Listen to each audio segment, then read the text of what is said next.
Was the Occupational Safety and Health Administration properly created? Was the grant of authority Congress gave the agency constitutional and valid? Or did Congress create an overpowered agency to micromanage businesses throughout the United States? That's the question in the case Allstates Refractory Contractors, LLC versus Julie L. Sue, Acting Secretary of Labor, et al. Sadly, the Supreme Court decided not to hear the case, even if Justice Gorsuch would have and Justice Thomas wrote a dissent. So we'll look at this case next on the Constitution Study.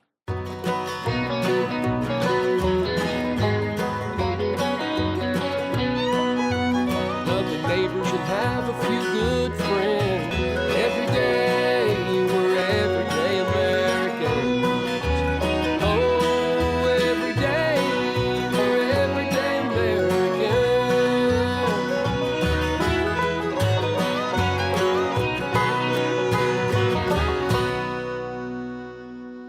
Hello there, everyday Americans. Paul Engel here with the Constitution Study, where we read and study the Constitution, teach rights and generation be free. And I'm glad you could join me today. I almost passed over this case because the court didn't hear it. But when I looked at Thomas's dissent, I found some very interesting information. I coupled that with some research I did when I was writing my book and turned it into this article. I'll talk more about the website and other things at the end of the episode. For now, let's take a look at this Allstates Refractory case. When I was researching my book, The Constitution Study, I made a shocking discovery. There are 537 departments and agencies in the federal government, yet only 49 of those agencies exercise powers delegated to the United States by the Constitution. Now, this case asks a similar question about the Occupational Safety and Health Administration, or OSHA. Congress gave the Occupational Safety and Health Administration the power to enact and enforce any workplace safety standard that it deems reasonably necessary or appropriate. This petition asks us to consider whether that grant of authority is an unconstitutional delegation of legislative power. The petition in question is for a writ of certiorari, asking the Supreme Court to review this case. Sadly, at least to my mind, the court has declined to hear the case, a decision with which Justices Gorsuch and Thomas disagreed. Justice Thomas went so far as to write a dissent from the decision. The Thomas dissent listed two subsections of Chapter 15 of Title 29 of the United States Code, which covers occupational health and safety. The first of them, subsection 652 sub 8, defines the term occupational safety. The term occupational safety and health standard means a standard which requires conditions or the adoption or use of one or more practices, means, methods, operations, or processes reasonably necessary or appropriate to provide safe or healthful employment and places of employment. The second establishes the procedures for the creation and management of the occupational safety and health standards. The Secretary may by rule promulgate, modify, or revoke any occupational safety or health standard in the following manner. Under subsection 2, the Secretary shall publish a proposed rule promulgating, modifying, or revoking an occupational safety or health standard in the Federal Register and shall afford interested persons a period of 30 days after publication to submit written data or comments. While the court was asked to determine the question of delegation of powers, there is a more fundamental problem with Chapter 15 as a whole. The Congress finds that personal injuries and illness arising out of work conditions impose a substantial burden upon and a hindrance to interstate commerce in terms of lost production, wage loss, medical expenses, and disability compensation payments. The Congress declares it to be its purpose and policy through the exercise of its powers to regulate commerce among the several states and with foreign nations, and to provide for the general welfare to assure so far as possible every working man and woman in the nation safe and healthful working conditions, and to preserve our human resources. While Congress may be correct that work-related personal injuries and illnesses places a burden on interstate Congress is not authorized to regulate said work-related situations. Only interstate commerce itself. From Article 1, Section 8, Clause 3 of the Constitution, we read, Congress has the power to regulate commerce with foreign nations and among the several states and with the Indian tribes. You see, Congress can regulate commerce among the several states, but not anything that impacts said commerce. Furthermore, Congress claims to create these laws under the power to provide for the general welfare.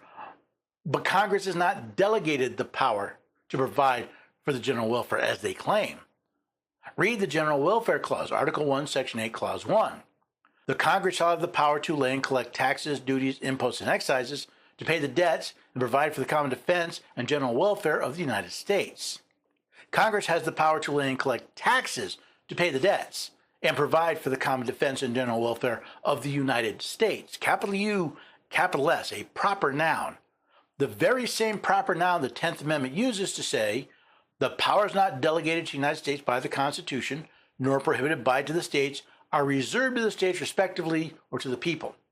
Congress has not delegated the power to regulate labor. Neither is it delegated the power to regulate anything it thinks is for the general welfare. During a debate on bounties for cod fishermen, none other than James Madison said on the floor of the House of Representatives, if Congress can apply money indefinitely to the general welfare and are the sole and supreme judges of the general welfare, they may take the care of religion into their own hands. They may establish teachers in every state, county, and parish and pay them out of the public treasury. They may take into their own hands the education of children, establishing in like manner schools throughout the Union.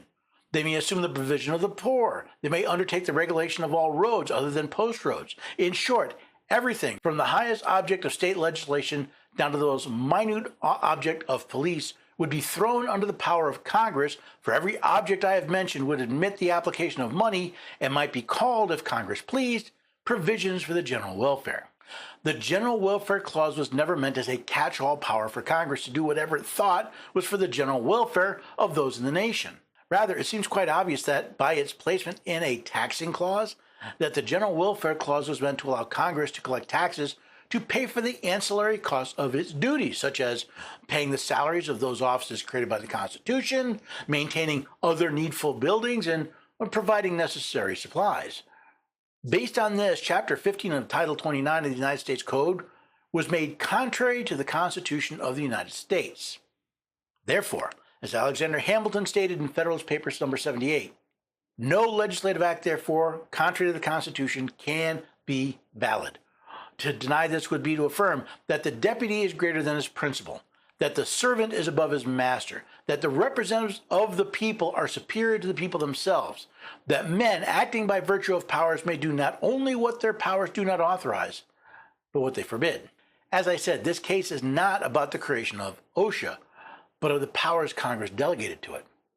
The Constitution vests all legislative power herein granted in a Congress of the United States, Article 1, Section 1 of the Constitution. And we have held that the Constitution categorically forbids Congress to delegate its legislative power to any other body, including to an administrative agency. All legislative power, all power to make law, is vested solely in Congress. And the Constitution does not delegate that body the power to delegate the powers vested in it.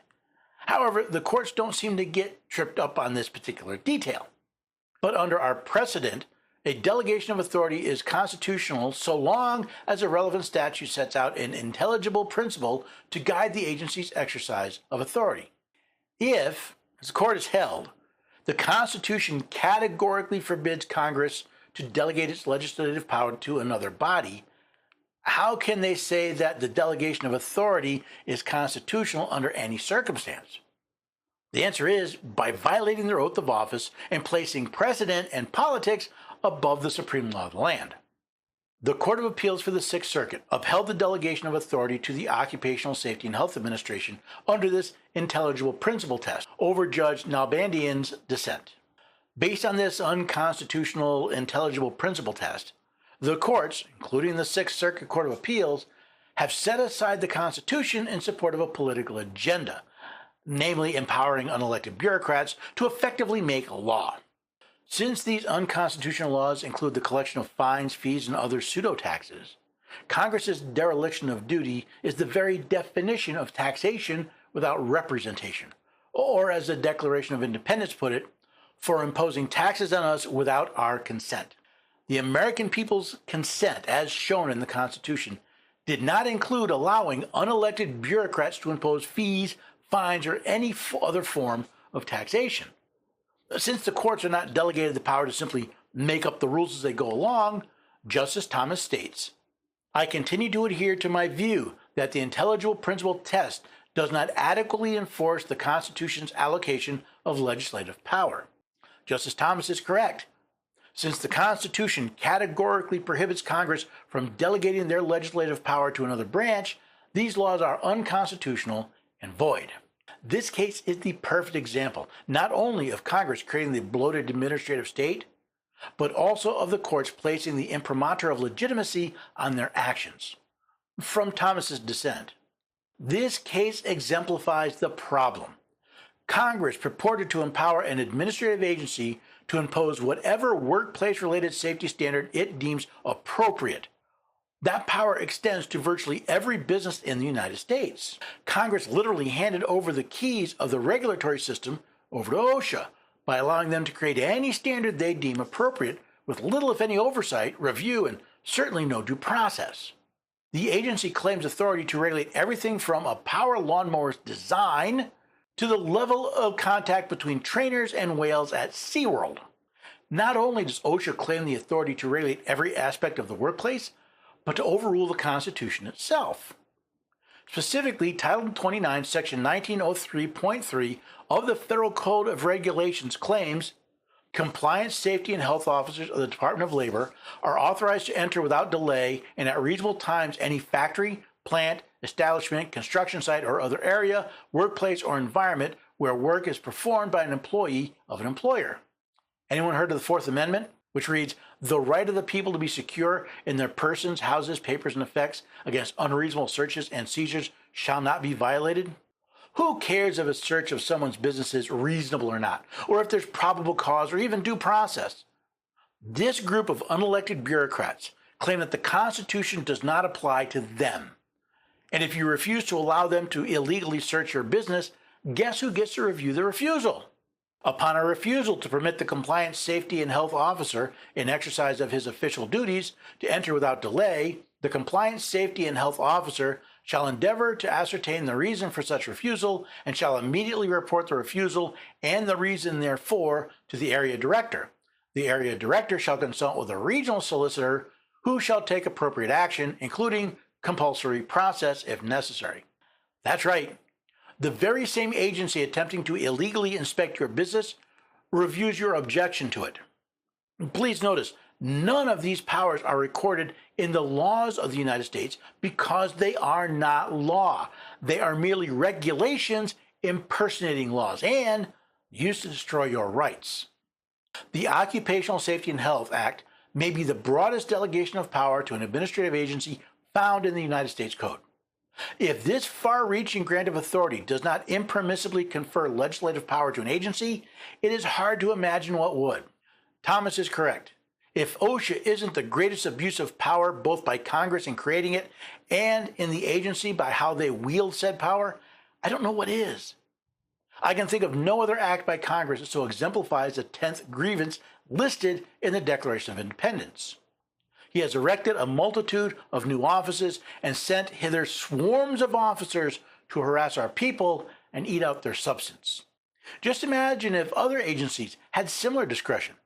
It would be no less objectionable if Congress gave the Internal Revenue Service authority to impose any tax on a particular person that it deemed appropriate, and I doubt any jurist would sustain such a delegation. Again, Justice Thomas is correct. Yes, as inconceivable as this law is, the 9 justices on the Supreme Court could not muster the 4 votes needed to even hear the case. That, ladies and gentlemen, is not only inconceivable to me, but apparent dereliction of their duty of the highest order. The question whether the Occupational Health and Safety Administration's broad authority is consistent with our constitutional structure is undeniably important. At least 5 justices have already expressed an interest in reconsidering this court's approach to Congress's delegation of legislative power. Because this petition is an excellent vehicle to do exactly that, I would grant review. Justice Thomas then listed 2 cases, Paul v. United States and Gundy, where Justices Kavanaugh, Alito, Gorsuch, Roberts, and yes, Thomas himself, have questioned Congress's delegation of legislative power. So why couldn't this case get the 4 votes necessary to review? We may never know. Here, the Supreme Court had an excellent opportunity to fix the mistake of the intelligible principle test, yet it didn't even take a swing at the case. As I said, we may never know why. I suppose the most generous view would be that there are more important cases to deal with this term, but I don't see that. Which leaves me with what I believe is the more likely reasons. Either it was politics or the desire to maintain the unconstitutional administrative state, neither of which are good for the Republic. As Justice Thomas said, because the standard this court currently applies to determine whether Congress has impermissibly delegated legislative power largely abdicates our duty to enforce that prohibition, I would grant the petition. Which is why it is so important that we, the people, read and study the Constitution. Not only so we are prepared to defend and assert our rights from the abusive powers of the bureaucrats, but so we can hire representatives at the state, federal, and yes, even local level to help us protect ourselves and our rights.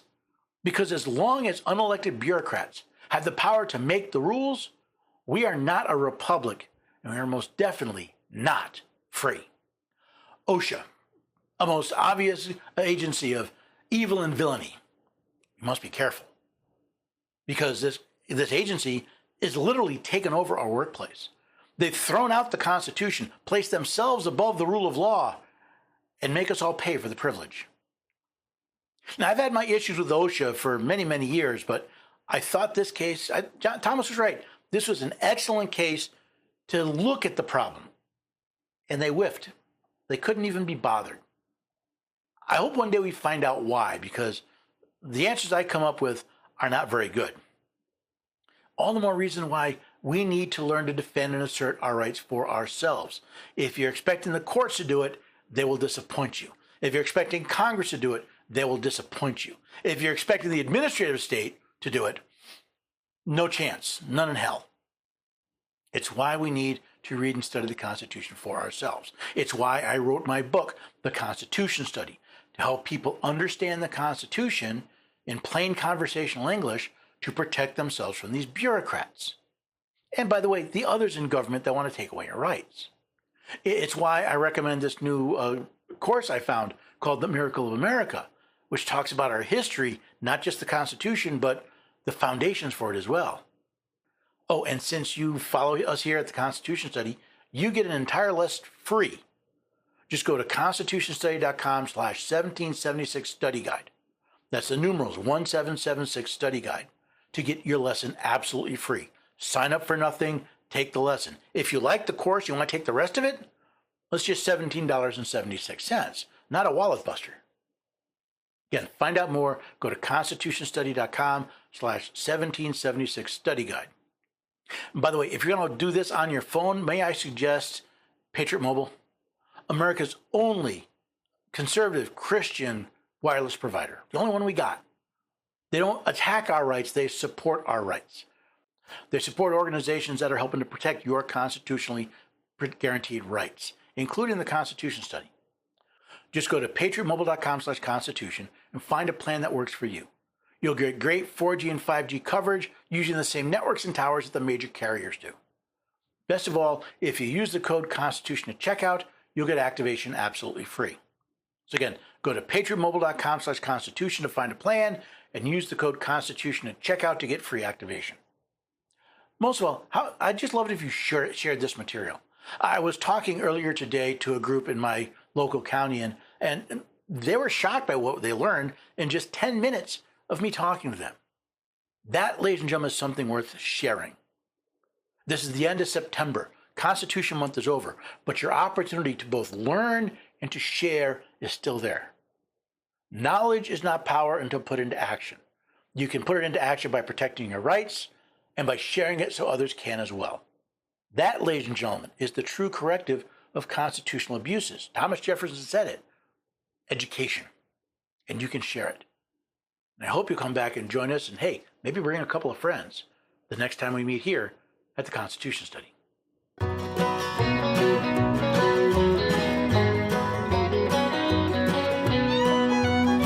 your neighbors and have a few good friends. Every day